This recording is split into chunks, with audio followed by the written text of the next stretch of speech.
نحمده ونصلي على رسوله الكريم اما بعد اعوذ باللہ من الشیطان الرجیم بسم اللہ الرحمن الرحیم اقم الصلاة ان الصلاة كانت علی المؤمنین مقاما موقوتا صدق اللہ العظیم۔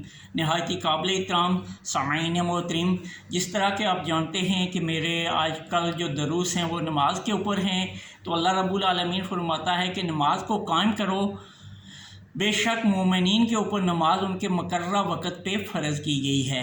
تو سامعین محترم، جس طرح کہ میرے پچھلے درس میں نماز کے مسائل ضروریہ کے اوپر ہم نے دیکھا تھا کہ نماز کے فرائض کیا ہیں، فرائض اگر ادا نہ ہو تو نماز ضائع ہو جاتی ہے، پھر اسی طرح ہماری واجبات کیا ہیں، پھر اسی طرح نماز کی سنتیں کیا ہیں، اور اس کے ساتھ ساتھ پھر نماز کے اندر نوافل کیا ہیں، مستحبات کیا ہیں، مباح کیا ہے اور مکروہات کیا ہے۔ تو آج میرا جو نماز کے اوپر ہے کہ نماز کے ہمارے جو فرائض ہیں وہ فرائض کیا ہیں، اور اگر وہ فرض ادا نہیں ہوں گے تو ہماری نماز جو ہے وہ ضائع ہو جائے گی۔ تو ان فرائض میں نماز کے اندر ہم دیکھتے ہیں کہ ہمارے 13 فرائض ہیں۔ سب سے پہلے ہمارے 7 فرائض جو نماز کے باہر ہوتے ہیں ان کو ہم نماز کی شرائط بھی کہتے ہیں کہ نماز کے لیے وہ شرائط ہیں، اور اسی طرح 6 فرائض جو ہے وہ نماز کے اندر ہیں، اور ان میں سے اگر ایک بھی ہمارا رہ جائے گا تو پھر ہماری وہ نماز ضائع ہو جائے گی۔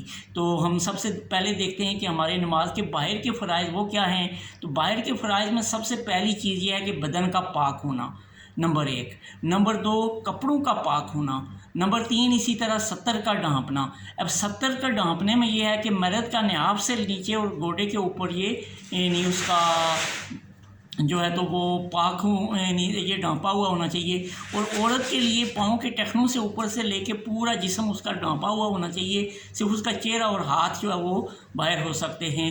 تو اس طرح یہ ہم نے دیکھا کہ نمبر 4 ستر کا ڈھانپنا تھا، اور اسی طرح ستر کے ڈھانپنے کے بعد نمبر 5 مقررہ وقت پہ نماز کے اوقات کا ہونا، یعنی مقررہ نماز کے ٹائم کے اوپر نماز کو ادا کیا جائے، اور اسی طرح نمبر 6 جو ہے وہ نیت کا ہونا، اور نمبر 7 جو ہے وہ قبلہ رخ ہونا۔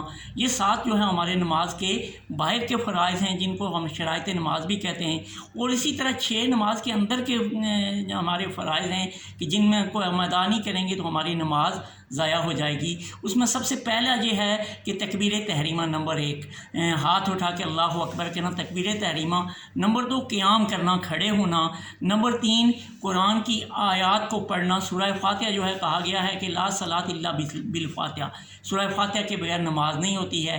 نمبر 3 جو ہے یہ قرأت کرنا۔ نمبر 4 ہم جو رکوع کرتے ہیں رکوع کرنا۔ نمبر 5 سجدہ کرنا، اور نمبر 6 جلسہ کرنا، بیٹھنا اور اتحیات پڑھنا۔ تو یہ ہمارے نماز کے یعنی فرائض ہو گئے۔ جس طرح کہ میں نے ابتدا میں نماز کے مسائل ضروریہ کے اوپر کہا تھا کہ اگر ایک فرض بھی چھوٹ جائے تو ہماری نماز ضائع ہوگی، ہمیں نماز لوٹانا پڑے گی، دوبارہ پڑھنا پڑے گی۔ تو یہ ہمارے 7 نماز کے باہر کے فرائض ہیں جن کو ہم شرائط نماز بھی کہتے ہیں۔ تو نیت کا یہ ہے کہ ہم بعض اوقات نیت پڑھتے ہیں کہ یہ 4 رکعت نماز اتنا، یہ بھی نیت ہے، لیکن نیت کا اصل مطلب یہ ہے کہ جب ہم نیت کرتے ہیں، کھڑے ہوتے ہیں نماز کے لیے، ہمارا یہ دل سے جب ہم یہ نیت کرتے ہیں تو وہی نیت ہوتی ہے۔ اور اسی طرح قبلہ رخ ہونا۔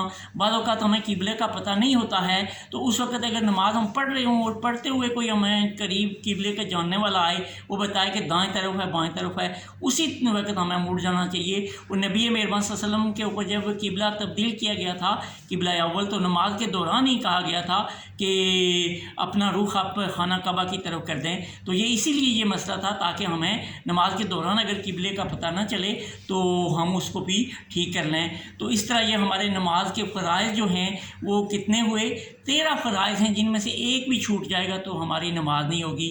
جس طرح کہ ہمارے میں نے کہا کہ کپڑوں کا صاف ہونا، کپڑوں کے اوپر اگر تھوڑی سی نجاست ہوگی 1 4 آنے اور 8 آنے کے برابر، اس سے نماز مکروہ ہو جائے گی، تو اس کو بھی ہمیں صاف کرنا چاہیے، نماز اچھی پڑھنا چاہیے۔ تو یہ ہمارے 13 فرائض تھے۔ اللہ رب العالمین سے دعا ہے کہ وہ ہمیں اس نماز کو سمجھ کے اور اپنے ساتھ ملاقات کرنے کی توفیق عطا فرمائے۔ وآخر دعوانا ان الحمد للہ رب العالمین برحمتک یا ارحم الراحمین۔